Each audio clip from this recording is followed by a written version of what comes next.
everyone, I'm Sarah V, and we are back at the Hive Studios recording the 4th episode of Superfail Hong Kong. Today I'm joined by Coco Chan, who is a soul coach as well as a co-founder of Voltage PR, and of course a mom of one. Coco, welcome to the show. Thank you so much for having me. I'm so excited to be here. Absolutely, it's a pleasure. I'm actually very excited to be interviewing you today. Tell us a little bit about yourself. Well, as you mentioned, I am a new mother to a very vibrant and interesting daughter.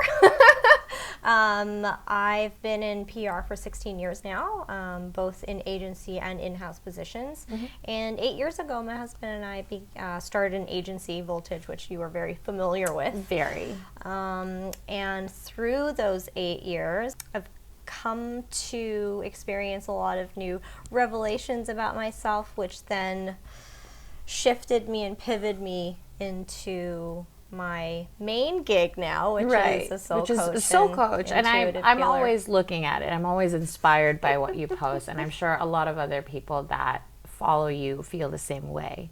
And that's why I feel like you're one of the most popular on-demand soul coaches in Hong Kong. And that's the truth. But we are here for a reason, and you know, a lot of us have to go through an insane learning curve in life to really get to a place where we're happy with ourselves. I'm going to bring up the first topic, and this is something that we've actually had in common, and that's not knowing when to say no. Hallelujah. Oh my God. Yes, tell me about it. Yeah, actually, I think as an entrepreneur, that was not even just an entrepreneur, as a person in general, I think not knowing when to say no has been one of my biggest fails. And being in PR for 16 years, being both in agency settings and in-house settings, I've always been put in a position to serve others before taking care of myself.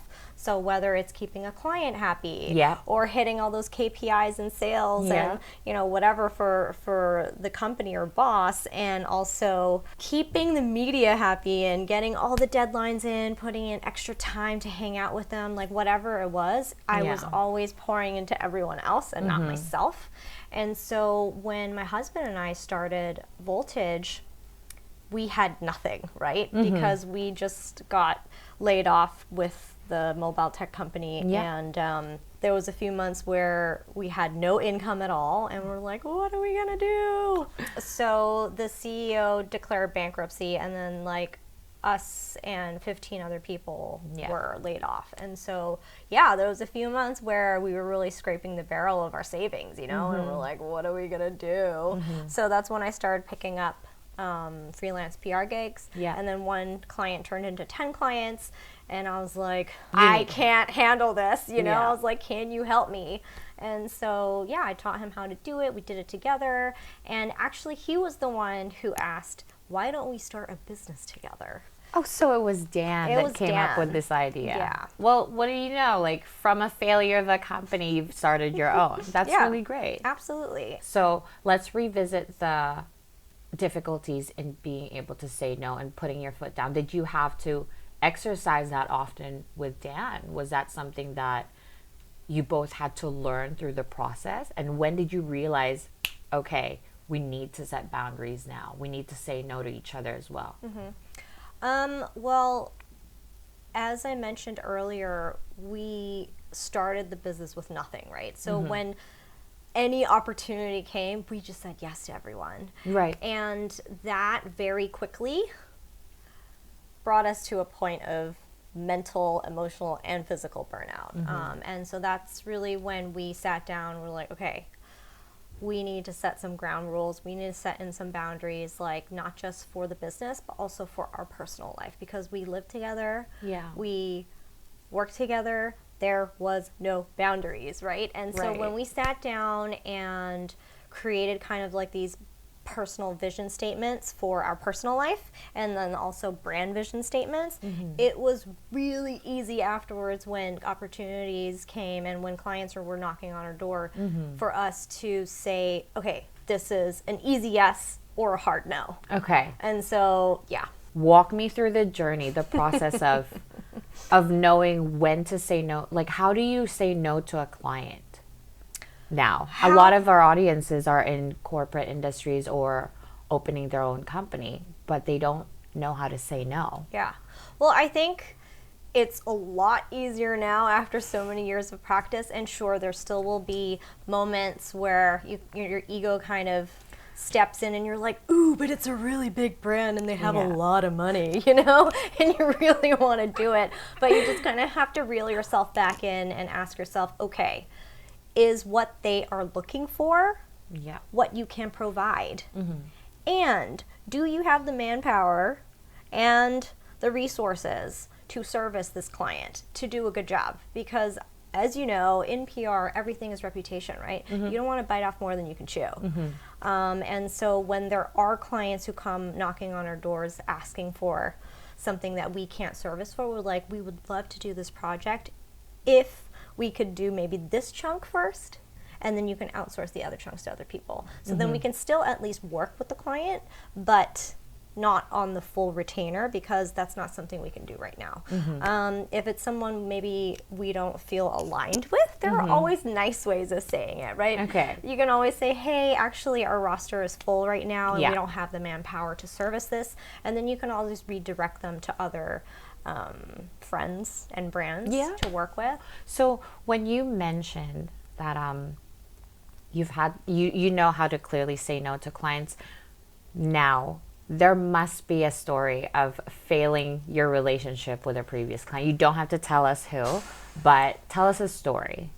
So yes, it was earlier on when we began the agency. I think it was like year 2, and we had a very lean and mean team, but everyone was really pulling their weight and it was all hands on deck. And there was this one client that was just really requiring us to be available 24/7. We would get messages at midnight, 3 a.m., and then angry messages saying, how come you didn't, you know, answer my call? And that really just kind of blew up in my face. And I think the last straw was when one of my colleagues went for a media shoot and the client just literally was pointing at her head and yelling at her and tell her how useless and worthless she was. And I was like, that is it. I like stepped up and I was like, look, this is not okay behavior. This is very disrespectful. Okay. I was like, please apologize to my colleague. I was like, there is no need for this type of tone. Of course. And if there is something that my team is upsetting you with, please tell me.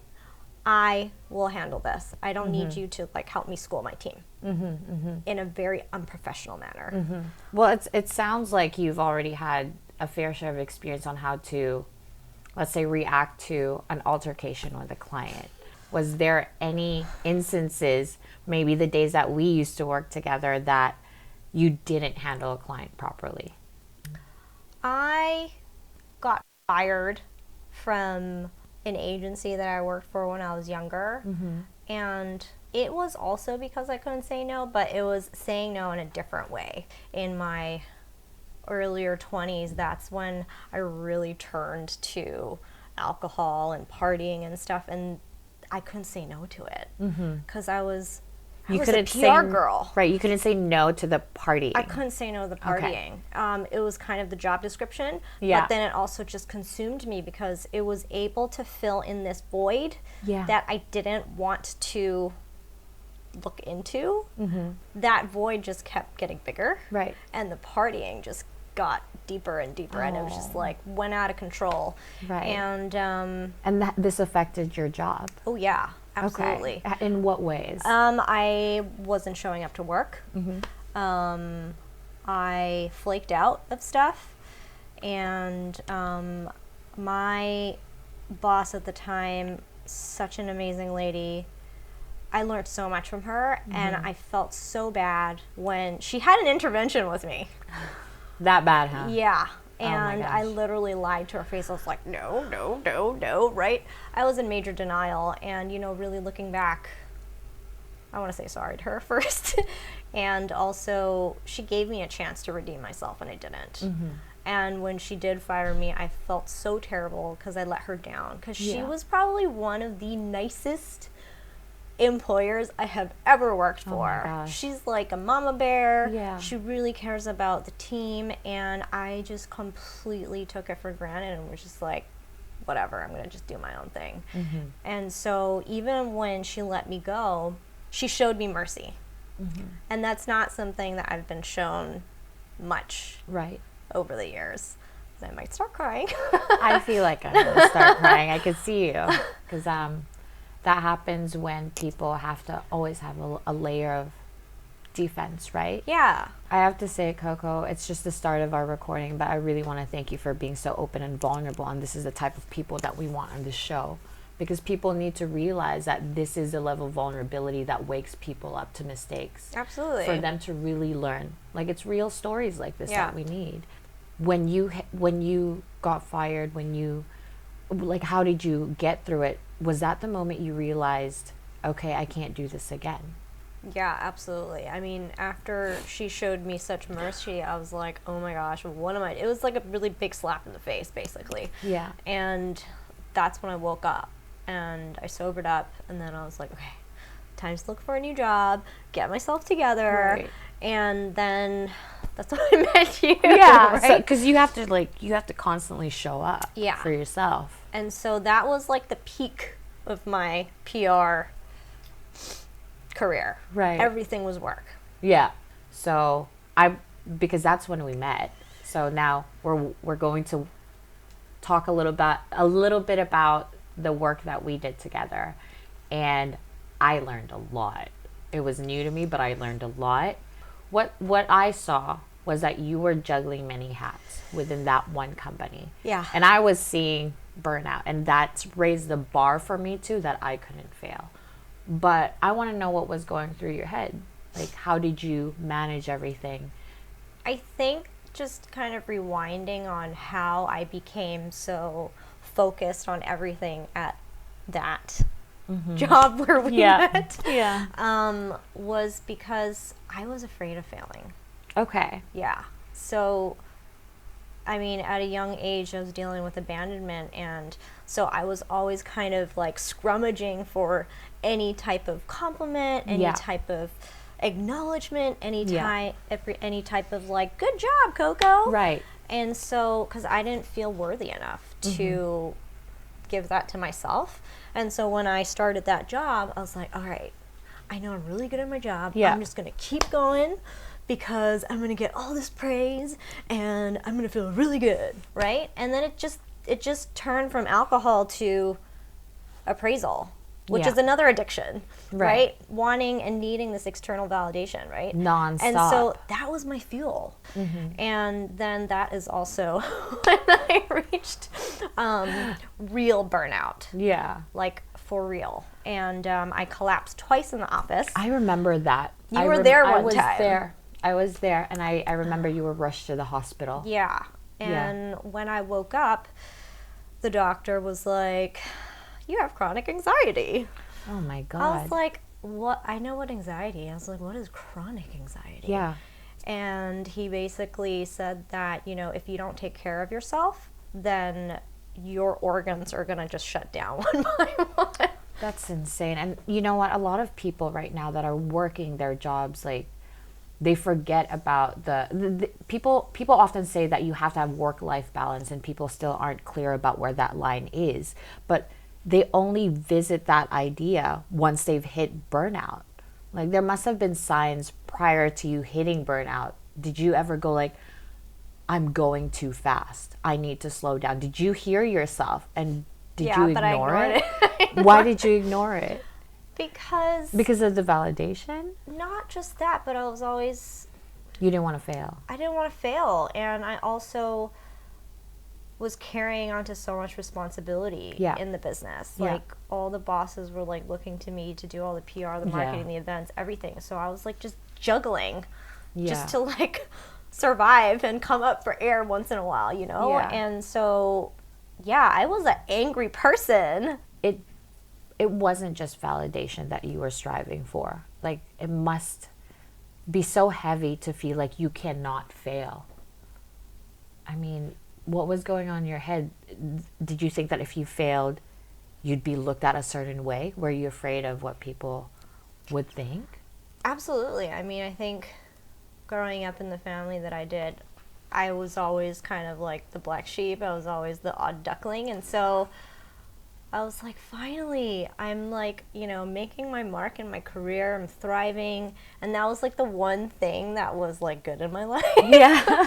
And so I was really afraid that this burnout was going to be that place for me to lose everything that I've worked so hard for. Mm-hmm. Take a minute and say, somebody in front of you is saying, Coco, I'm afraid to fail. What would you tell this person? When you see every opportunity as an opportunity to fail, Yeah. you will never take that step, right? But if you see and are able to shift your belief that every opportunity, whether a win or fail, is an opportunity to learn more and grow, like just the energy behind that is already so promising and full of hope, right? Yeah. And I know this sounds really cliche, but really just listen to your heart. Like, we have a gut for a reason. It's like our inner compass, as is our heart. If you don't know how to listen to your heart, tune into your gut, right? And so just really tuning into your heart and finding what it is that you love and vibe with. And even if the risks are big, try anyway. What's the worst that can happen? You'll still learn something from it. But see, that's something that people tell themselves, right? Oh, if I do this, this bad outcome will happen. But they never ask, so what? Because ultimately, there's statistics that say 80% of the fear that you have in your head never actually happens. Yeah. But we live our life in constant fear. Yeah. In constant fear. Yeah. That's such a waste of time. It is. Such a waste of the way of living. And again, like, it's just a tiny speck in the whole spectrum of your life. Yeah. Right? That one little moment. So, yeah. Okay, I would like to circle back on one of the first topics that we spoke about at the start of this recording, which was working with your husband, right? Woo! That to me sounds like a gold mine, and don't take it the wrong way, of potential failures because not a lot of couples can handle it, right? There must have been some arguments, disagreements, nothing's perfect. Tell us about that. Ooh, well, you know, we were only like 5 months into the relationship. Right. And we just moved in together after 3 months, which was already, everything was very like fast with us. And I actually was the one who kind of pumped the brakes on, and I was like, this is either going to make or break us. Are you sure you want to do this? Yeah. I was the one who was holding back. Right. And he was the one who said, what do we have to lose? And so especially the first 3 months when we were working together, no, I lie. 6 months. Okay. 6 months. The first 6 months. That was rough. There was a lot of headbutting. There were a lot of bickering and arguments and indifferences in how we worked. And so it took us the first 6 months to see where we were not aligning with each other. And so after 6 months, we had to have a talk. We're like, look, this is not going smoothly. Yeah. Let's regroup, you know? Let's divide and conquer. So we came up with a game plan strategy to make it work. And so we had to put some ground rules down and then really be honest and authentic to each other without feeling attacked. Like, what are our strengths? What are our weaknesses? How can we complement each other better? Because right now we're going like this. Yeah. We're just repelling. I think I'm very lucky because Dan is one of the most patient. You've met him before. He's super amazing. patient. Yeah. He's always been a peacekeeper. And he really knows what to say because he's already thought 100 steps ahead. Like, he's a strategist, right? And so you're right. I did not take criticism well when I was younger. And that was all from childhood stuff, you know, because I never heard that I was good. All I heard was, you're a bad girl, you're naughty. That it's your fault. Everything is your fault, blah, blah, blah. And so that went into my adulthood. And again, I really, truly believe that everything happens for a reason, and that's why I met Dan, because he showed me like this other way of being in a relationship. It was great. He knows how to communicate in a way so that I don't feel that I'm being attacked. Right. And so it was a lot easier with him. Yeah. But obviously there still were points where I felt like I was attacked. And that's just a lot of inner work that you have to do on yourself. I'm really, really glad that you have such a good partner that's in your life, in your business, as a parent as well. He's right? Like, that's dad. Amazing. I'm curious to hear what you would have said to yourself when you were 16. I think what I would tell 16-year-old Coco is that this is not the end of the road. You still have so much to explore and experience, and it's okay that you aren't for everyone. Yeah. You are special in your own way, and you should own it. Like, speak up and shine even brighter. Like, stop trying to make everyone like you and just like yourself first. That's what I would tell my younger self. I wanted to ask you if there was one thing that people could take away when it comes to starting a business, right? And they're going through some stuff. What would you tell them? Going through what kind Let's of stuff? say they feel like their business is about to fail, or they're not good enough, right? They don't feel like they're good enough for this. What's the one thing that they should know? Do everything in your power to get your business back on track, because there is a reason you started this business. There is a belief that you can succeed, and if not, you wouldn't have started it in the first place, right? And it's something you're passionate about. So if your business is about to go down and you can't handle it on your own, find someone who can help you save your sinking ship. Get a mentor, get a coach, invest in yourself. Go learn other skills that you lack, right? And like, don't try to do everything. You're not going to be good at everything, and that's okay. No, it really is. Like, I think as an entrepreneur, one of the biggest characteristics that you need to possess is mindset growth, right? Absolutely. I love that you mentioned, just mindset growth. People often say, I'm fine, I'm 20 years experienced in my craft. But change is constant, right? Absolutely. So that's just really good. We're learning every day until the day you die. Every day. Yeah. Every day. Amazing. Oh my gosh, Coco, I just want to say thank you so much for being such an open book, being vulnerable, and really, really, truly being yourself. I am so honored to be the one interviewing you after years, after all the growth. And it's just, I can't say any more than that. I just want to say thank you. Oh, thanks for having me. Yeah, I learned a lot from you. It was I like really two did. girlfriends just chatting. So Exactly. Yeah, amazing. Well, that's it for our episode today with Coco Chan, and we hope that you can subscribe to our YouTube channel, follow us on Facebook and Instagram, because we'll be releasing more episodes just as honest as this one. Thank you again, Coco. Thank you so much for having me.